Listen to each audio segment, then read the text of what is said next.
साठी आनंदाची बातमी आहे। नमो शेतकरी महासन्मान निधी योजनेचा हप्ता राज्याचे मुख्यमंत्री यांच्या हस्ते जमा होणार आहे का आणि या कार्यक्रमाद्वारे शेतकऱ्यांच्या खात्यावरती जमा होणार आहे का? प्रशासकीय स्तरावर आता हप्त्यासाठी जो वेग आलेला आहे का या संदर्भात आपण जाणून घेण्याचा प्रयत्न करूया।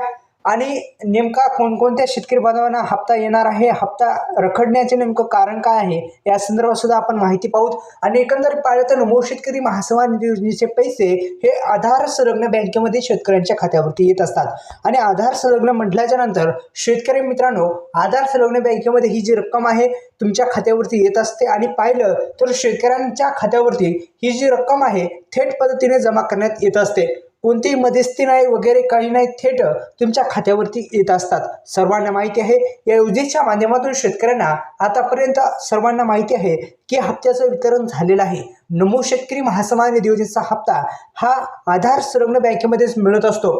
ही एक महत्त्वाची आणि आनंदाची बातमी शेतकरीसाठी आहे। शेतकरी मित्रांनो आणि मंडळी, या यूट्यूब चॅनल आपण जर सबस्क्राईब केलं नसेल तर आपण सबस्क्राईब करायला विसरायचं नाही। पहा, आधार संलग्न बँकेमध्ये ही जी रक्कम आहे ती मिळत असते। मुळात जर पाहिलं तर शेतकऱ्यांसाठी ही जी योजना आहे ती म्हणजे नमो शेतकरी महासन्मान निधी योजना। आणि या नमो शेतकरी महासन्मान निधी योजनेच्या माध्यमातून शेतकरी बांधवांना हे हप्ते मिळत असतात।